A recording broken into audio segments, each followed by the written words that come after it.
Soulja Boy, he been canceled. He nobody cares, Soulja Boy. So Soulja Boy better go get that check. Yeah, I don't think he had hits and do. It's been a minute. It's been a while. He don't care. Say this about Soulja Boy. Y'all gotta give him a little bit of latitude because he a victim. And he been ran through quite a bit. They was playing tapes, and then the owner of the house pulled out Soulja Boy tape. That's why he's always able to call other on being a swish. Birds of a feather flock to get in your position. What? I got on MySpace and YouTube and grinded as a teenager in the hood, and I made it. And you mad because you had to get in your ass. You had to. Soulja Boy and Marlon Wayans were merely exchanging jokes? Rethink your thoughts. This is not just a friendly back and forth. The lock on the skeleton vault that the soldiers took is beginning to break. What started as a haphazard radio remark has turned into a full-fledged expose, revealing scandals he has been concealing for years. Furthermore, they are far more repulsive than anyone could have ever imagined. Put aside the corny tales we have all heard before. Rewinding to that strange Trump inauguration weekend is where the real drama begins. What were your thoughts when 50 Cent blamed the second season ratings dip on gay stuff? First of all, the pot calling the kettle black is all. Soulja Boy, he been canceled. He nobody cares, Soulja Boy. So Soulja Boy better go get that check. Yeah, I don't think he had hits and do. It's been a minute. It's been a while. Suddenly, Soulja appears at this dubious crypto event, the kind of scenario where there are more question marks than fans, smiling as if he has won the lottery. In a radio interview, Marlon Wayans nonchalantly dismissed Soulja as if he did not exist, adding to the already dubious situation. Even the slightest insult feels like someone is going to pull the entire curtain back when you are sitting on as many controversies as Big Draco. Instead of dismissing it, he ran to X as if his career were on fire and unleashed one of the most outrageous clapbacks we have seen in a long time. It is unbelievable that I am debating with a man who dresses like a white woman. Now, what is the matter with me? I loved it. I had some it was Louis, it was everything, and it was perfect. And he was like, take this, you white. Like he kept he's very into the race play stuff. Soulja. But here's the thing, I don't know if this was really him or it was drunk. I'm telling y'all I'm not. What you want me to? What the wrong with y'all? They said to the left, bro, anybody could go on OnlyFans and see that. Anybody could go on OF and see that. I got an OF page. What the that don't prove nothing. What the is wrong with y'all, bro? Hey, keep it, wait, keep it gangster. Are y'all serious right now or are y'all trolling?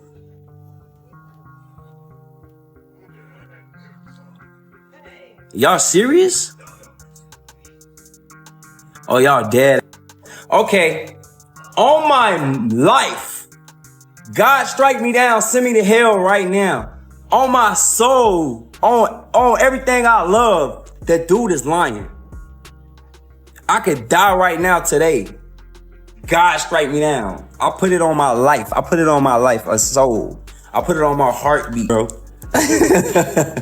Now, if that don't do it for y'all, I don't know what the y'all want me to say. And then if you don't believe me after that, I don't give a I don't give a cause it ain't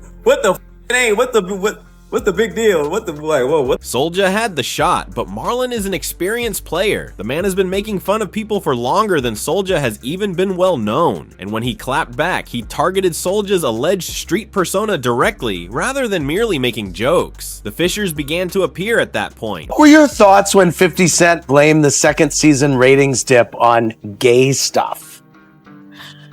First of all, the pot calling the kettle black. Rumors regarding Soulja's contradictions, the real man versus the persona he is promoting to the world, have been circulating behind the scenes for years. From his dubious financial ventures to his private life, industry insiders have cast doubt on everything, implying that the Soulja Boy brand is more costume than character. Marlon took those rumors and let everyone hear them. The boy's on Krenak and meth. I can smell it on his breath. Yes, he's on that crest. It's Krenak and Myth. William Deba's appearance on Tasha K's podcast and his use of pure scandal fuel to light it on fire was the first significant rift in the Soulja's armor. And this was not just a passing jab. Straight up receipts were brought by William. His portrayal of Soulja's lives was so realistic that it seemed as though he had been living in his condo for free. While discussing that notorious XXL cover with the Soulja Boy and 50 Cent, he detailed the precise arrangement, pointing out the bottles arranged in the Soulja's booze cabinet and even the revealed tattoos, and a few rumors that had been circulating for years. Vivica did not bat an eyelid when she was questioned about 50 blaming low ratings on gay content. Her remark was essentially a smoke signal for anyone who was listening. Do 2 songs, and I only remember one of them. Watch me, you. And beef with me. Get out of here. Put you in one of the movies. I need a crackhead for the new scary. I need a crack and a meth head all mixed together. You're perfect. I need someone that looks like a wet Muppet. That's what I need. I need crack and meth together. I need creth together. I want someone to look like they'll sell your car, rob you, and suck all at the same time.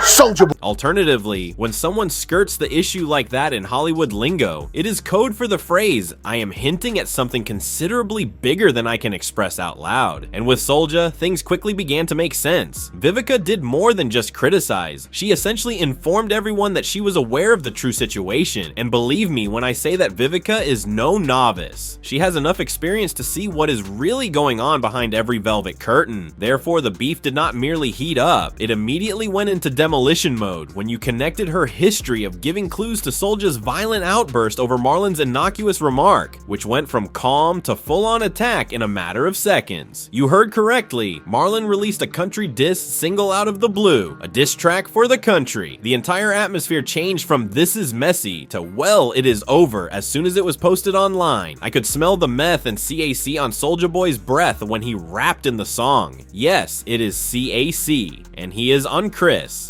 My partner say, man, who the f in this crib? A-Rap passed me the, bam, I look through the door. I see like 3-4 running through the crib. All black, mask on, running through the crib. One run to the front door. I hop out, I start shooting. Bow, bow, bow, bow, bow. Shot his ass. Bow, bow, bow, bow. All the niggas run out the door, they run out the door. Instantly, the internet took off. The video went viral in all group chats. In order to witness the mayhem, DJs were slipping it into club sets, and some radio stations even played it. In addition to roasting Soulja, Marlon destroyed his reputation in a single blow. Those lines were more impactful than any punchline Marlon has ever delivered on stage, and he went from being that actor clapping back to a viral weapon overnight. All that was left after they cut through Soulja's tough guy disguise was smoke, and TMZ jumped in with new footage just as fans thought, well, that is as insane as this gets. You may anticipate some Hollywood etiquette and a little downplay to defuse the situation when cameras captured Marlon exiting a restaurant in Los Angeles. However, Marlon doubled down on camera in front of the entire globe after noticing those flashing lights. He went all ferocious and nonchalantly threw out the kill shot instead of just talking his stuff. I included you in a film. It served as the ideal reminder that Marlon has receipts as well as a platform that Soulja is unable to access. Then Soulja committed his greatest error to yet. He dragged Marlon's transgender son Kai into the shoots rather than keeping them between him and Marlon, saying, "That runs in the family, huh?" Soulja delivered a low punch. It makes sense that you enjoy dressing up as a pop star Marlon Wayans. The whole thing went too far at that point because it is in your blood. Celebrity slurs were no longer the only thing involved. It was obscene, personal, and the kind of thing that makes even your own supporters turn against you right away. Everyone has dirt in the rap game and Hollywood.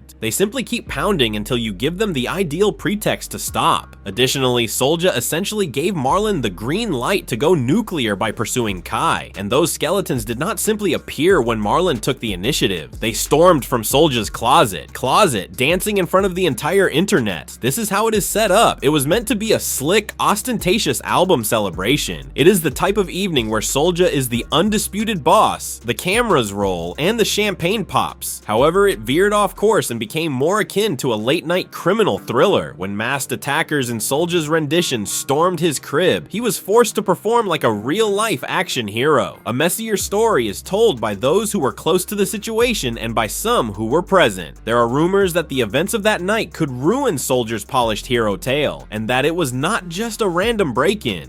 Obama ain't never put no money in my pocket. Kamala ain't never put no money in my pocket.